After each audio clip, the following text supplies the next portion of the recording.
Hola, ¿cómo estás? Te saludo en el nombre del Señor, un gran saludo.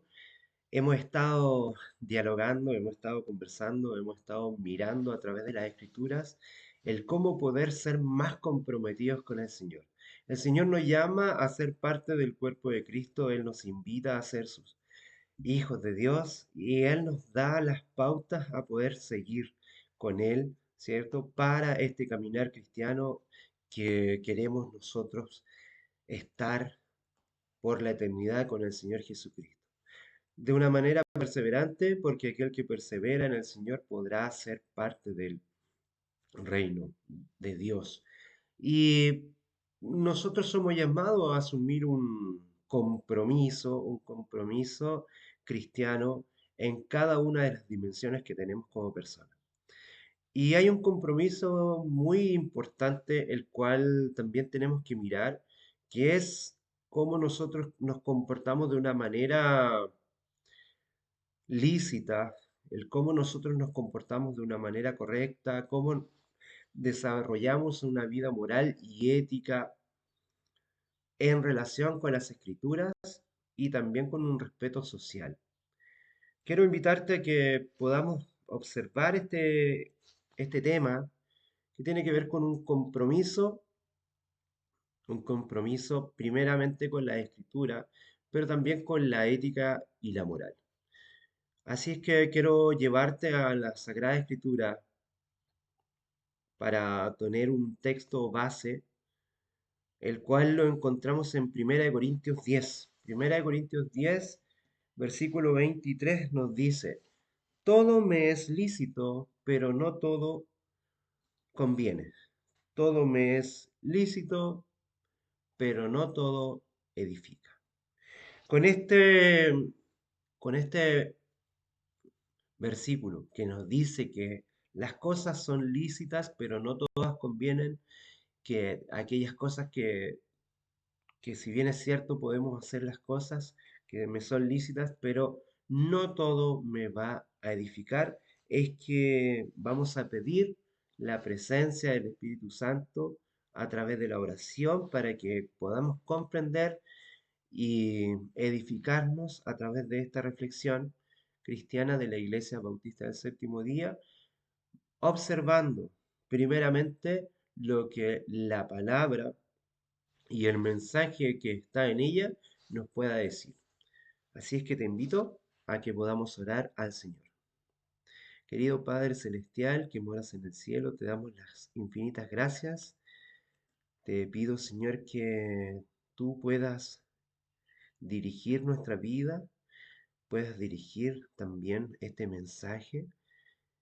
En este sentido, Señor, que puedas edificarnos a través de tu palabra y podamos asumir un compromiso tanto con una perspectiva ética y con una perspectiva moral, pero basada en ti, Señor, basada en tus principios cristianos. Ayúdanos, Señor, a que realmente podamos ser no solamente oidores de la palabra, sino que poder poner en práctica todos aquellos aspectos que tú nos invitas a poder llevar a cabo. Todo te lo pedimos en los méritos de Cristo Jesús. Amén y amén. Hoy estaremos observando un campo muy importante de la vida cristiana. Este nos va a llevar a pensar en cómo nos hemos comprometido de una manera ética y moralmente con Dios, con la iglesia, con la sociedad, con nuestras familias, etcétera.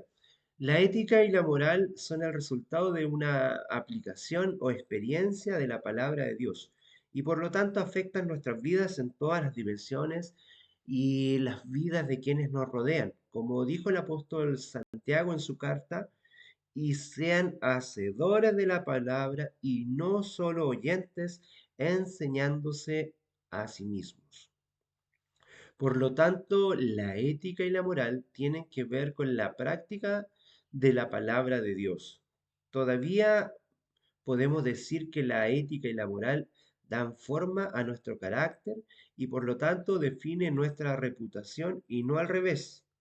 Desafortunadamente hoy el Evangelio, y por qué no decir los evangélicos, los cristianos, aquellos que presentamos quizás el mensaje del Señor, hemos caído en descrédito ante la sociedad debido a la falta de compromiso ético y moral en relación con aquellos aspectos que también nos terminamos tergiversando.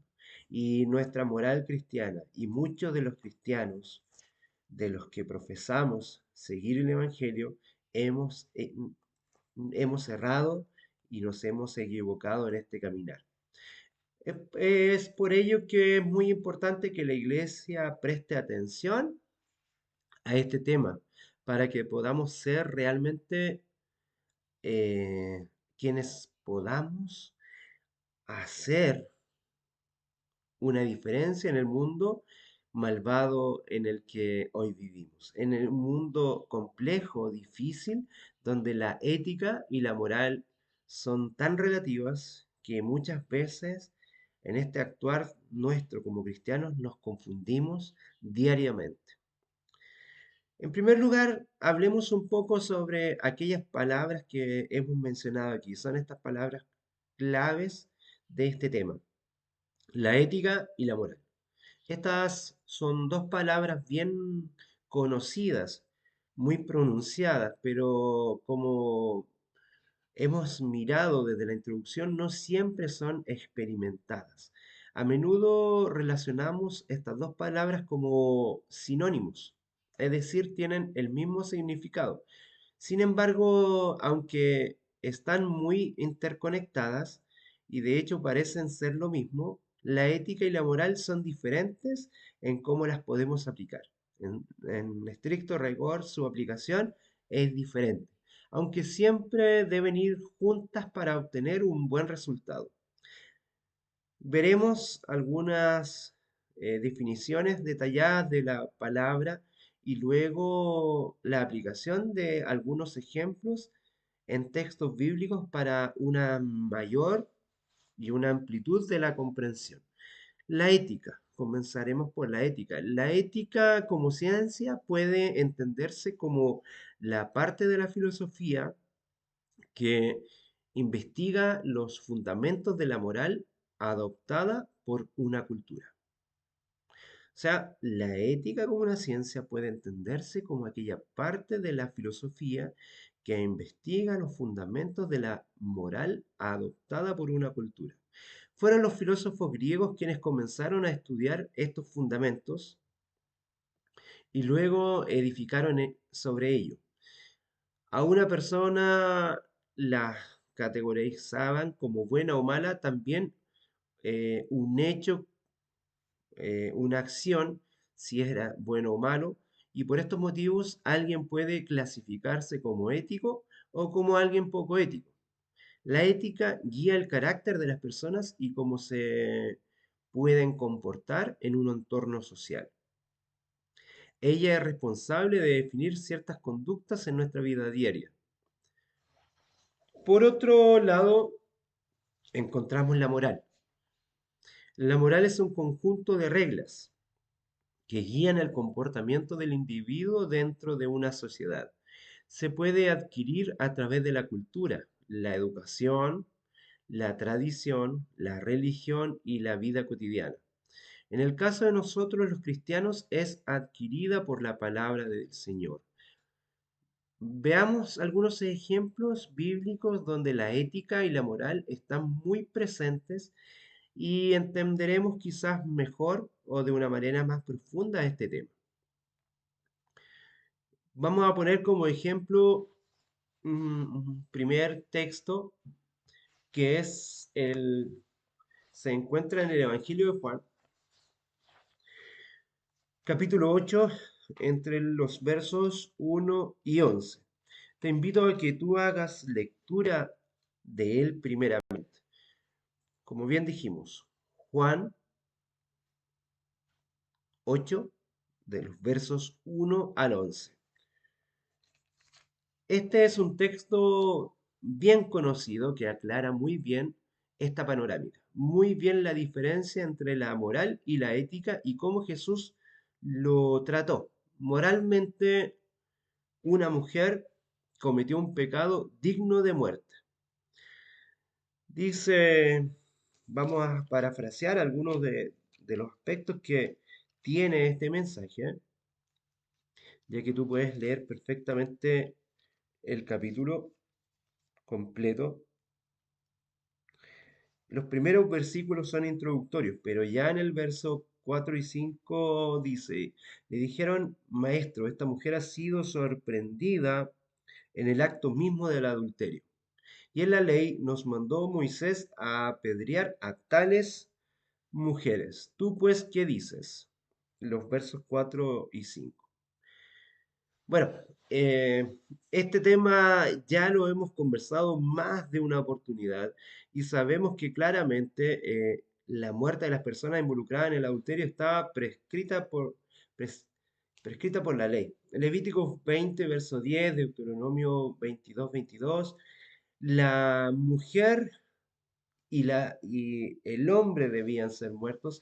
Acá lo más extraño y lo que nos llama la atención es que solamente es a la mujer a la que llevan y a la que están condenando en este acto de adulterio. Moralmente la mujer merecía la muerte, pero de manera ética Jesús resolvió el problema. ¿Ya? Quiero repetirlo para que quede muy claro. Moralmente, moralmente, la mujer merecía la muerte, pero de manera ética Jesús resolvió este problema y les dijo, el que de vosotros esté sin pecado, en otras traducciones dice, el que esté libre de pecado, sea el primero en arrojar la piedra contra ella. Pero ellos, al oír esto, acusados por su propia conciencia, salían uno a uno. Este podría ser un parafraseo de los versos 7 al 9. Más que juzgar la actitud y tomar partido en este sentido, el Señor Jesús no hizo esta situación. Pero sí él juzgó éticamente si era bueno o malo apedrear a una mujer. Por lo que, más que juzgar esta actitud y tomar partido por lo que estaba bien o mal, hacer moralmente, Jesús actuó de una manera ética. Quiero poner un segundo ejemplo. Ya hemos conversado el énfasis y cómo el Señor hace juicios. Quisiera invitarte también a que puedas mirar dentro de los temas de las reflexiones de la Iglesia Bautista del Séptimo Día, cómo el Señor ejecuta los juicios, cómo la Escritura nos da claridad de que Dios a nadie juzga, sino que ha dado al Hijo esta oportunidad de juzgar. Y aquí vemos al Hijo actuando y ejecutando un juicio. Pero creo que en otros mensajes lo hemos tocado con mayor profundidad y no queremos salirnos del tema. Pero solamente esto te quería señalar para que podamos ver un segundo argumento que se encuentra en el libro de Romanos, la carta a los Romanos. El apóstol Pablo en el capítulo 12 discute un tema que era un problema en ese momento y para muchos lo sigue siendo, la comida. En este capítulo vemos claramente al apóstol haciendo uso de la moral y la ética. Quiero que puedas ir a tu Biblia en el libro de Romanos, y puedas también leer completo el versículo, porque de esa manera también vas a poder tener una mayor comprensión, un mayor entendimiento, y así no sales de las dudas. Dice en el verso 14, yo sé y confío en el Señor Jesús que nada es inmundo en sí mismo, mas para el que piensa que algo es inmundo, para él lo es. Versículo 14. Él deja en claro que moralmente ningún alimento era inmundo, pero que deberíamos respetar a quienes consideraban algún alimento inmundo para sí mismos. En otras palabras, éticamente no es un inconveniente hacer que nuestro hermano tropiece a causa de la comida. Habiendo hecho estas consideraciones que diferencian claramente la ética con la moral, pero al mismo tiempo vinculan la ética y la moral, podemos seguir este, esta cápsula de reflexión. Acá también hay un punto muy esencial, muy primordial que tiene que ver con la cuestión del pecado. Como vimos anteriormente, la moral está vinculada a un conjunto de reglas, de costumbres, de tradiciones, normas de un pueblo, la cultura, un lugar específico, etcétera. Sin embargo, vivimos en un mundo marcado por el relativismo, donde lo correcto y lo incorrecto nunca habían sido tan trivializados. Pero la mayoría de las personas, los valores morales y sociales dependen de cada individuo. Se parece a los tiempos que los jueces que vivió Israel después de la muerte de Josué. Así lo establece la escritura. Dice que en aquellos días no había rey en Israel. Cada uno hacía lo que a bien le parecía. Y esta situación está expresada en más de una oportunidad. En aquellos días no había rey en Israel. Cada uno hacía lo que bien le parecía. Y se pone el énfasis en más de una oportunidad en jueces. Por ejemplo, en jueces 17:6 y jueces 21:25. Para el cristiano, la definición de correcto o incorrecto está vinculada a lo que es y no es pecado. Pero como ocurre en el mundo, desafortunadamente la falta de compromiso de muchos con la santidad hace que el pecado sea mirado de una perspectiva relativa. Se ha relativizado, es decir, los valores morales y éticos establecidos por la palabra del Señor se ponen en duda y se cuestiona lo que está bien y lo que está mal. Pero, ¿qué es realmente el pecado? La verdad es que el pecado, como se define en las traducciones bíblicas originales, significa no alcanzar la meta, no alcanzar aquella marca, errar en un blanco, en un objetivo. El pecado también es la separación con Dios. La marca u objetivo en este caso es el estándar moral de conducta que Dios ha establecido para sus hijos. De hecho, tales estándares son tan altos cuando vemos a Jesús advirtiendo a sus discípulos en el mismo sermón del monte en el cual hemos hecho énfasis, en el verso 20 del Evangelio de Mateo, en el capítulo 5 verso 20, dice, porque os digo que si vuestra justicia no fuere mayor que la de los escribas y fariseos, no entraréis en el reino de los cielos. El Señor puso ahí ya un objetivo, puso un estándar de calidad moral, y es poder reflejar la santidad, pero la santidad puesta en Jesucristo. Si nosotros, en nuestro estándar moral y ético, si nuestra justicia no fuese mayor que la de los escribas y fariseos, y es porque no estamos cimentados en Jesucristo y no miramos las cosas en los ojos de Jesucristo, quién es realmente la revelación de Dios, no podemos vivir lo que el Señor está estableciendo en los principios de su reino. Y no podemos mirar las cosas de una perspectiva de lo que el Señor ha establecido. Él estableció, Él estableció sus principios y sus estándares morales. Dios no cambia y tampoco sus preceptos, pero sí Jesucristo vino a aclarar aquellos principios, porque se habían tergiversado tanto y la ley estaba puesto en la letra y no estaba puesto en el sentido y no estaba cimentada en lo realmente importante que era el amor. El amor hacia Dios en primer lugar y en segundo lugar al prójimo, cómo debemos nosotros amarnos a nosotros mismos. Porque la santidad del Señor está puesto en poder estar centrados en Él.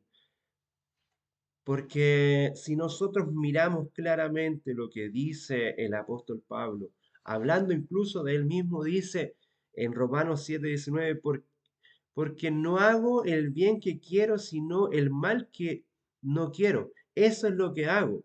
Entonces el Señor está poniendo la moral en que nosotros vivamos en nuestras vidas de una manera incompleta, o es el Señor quien logra esa completud en cada uno de nosotros. Es ahí donde yo quiero poner el acento. Porque el deseo de la carne es contra el espíritu y el espíritu es contra la carne. Y estos se oponen entre sí para que no hagáis lo que quisierais. Gálatas 5:17.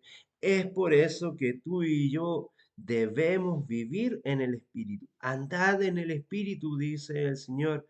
Andad en el espíritu y no satisfagáis los deseos de la carne. Ahí el énfasis también está puesto para que nosotros podamos vivir en el Señor Jesucristo. Nuestra moral y nuestra ética debe estar cimentadas en Jesucristo. Nuestra carne, es decir, nosotros como hombres carnales, fue moralmente estropeado por el mismo pecado. Y cuando vivimos en la carne, practicamos aquellas obras resultantes de nuestra propia naturaleza, como lo ejemplifica Pablo en Gálatas 5. Y manifiestas son las obras de la carne, que son el adulterio, la fornicación, la inmundicia, la lascivia, la idolatría, la hechicería, las enemistades, los pleitos, los celos, las iras, las contiendas, las disensiones, las herejías, las envidias, el homicidio, las borracheras, las orgías y cosas semejantes a estas. Esas son aquellas obras que muchas veces están puestos en nuestra carne. Y es porque no hemos permitido que el Espíritu de Dios pueda vivir en nosotros mismos. El Señor pone una regla, ¿cierto? En este sentido, pone aquel aspecto fundamental que nos dice que nuestra ética y nuestra moral debe estar puesta en cómo el Señor lo mencionó. Él lo mencionó con el ejemplo de compararnos con la justicia, que nuestra justicia no puede ser menor que la de los escribas y fariseos. Y si es así, no entraremos al reino de los cielos. ¿Y cómo puedo lograr ser en este sentido mejor que los escribas y los fariseos? La única forma que yo puedo hacerlo para poder ser nombrado perfecto ante los ojos del Señor es a través de cimentarnos en el Espíritu de Dios, buscando a Dios, porque solamente Dios puede transformarnos. Dios es amor, como dice 1 Juan 4:16. Jesús dijo, amarás a tu prójimo como a ti mismo. El amor es quien puede quitar multitud de pecados. El Señor nos llama a amar para que realmente aquellos aspectos éticos y aquellos aspectos morales que van trayendo transgresión y separación, lo cual es el pecado, esa separación con Dios, el Señor Jesucristo, por medio de su mediación, poniendo al Espíritu Santo, a Dios con nosotros, eh, el Espíritu Santo, quien está trabajando en nuestras vidas de una manera actual, podamos ser edificados por los dones espirituales para seguir al Señor Jesucristo y estar cimentados en Él. Que el Señor te bendiga grandemente y que tu ética y tu moral estén por sobre los escribas y los fariseos. Que la ética y la moral estén puestas en la vida del Señor y que el Señor a través de su Santo Espíritu pueda guiarnos a todo entendimiento y a toda verdad. Que el Señor te bendiga grandemente. Gracia, gracia y paz.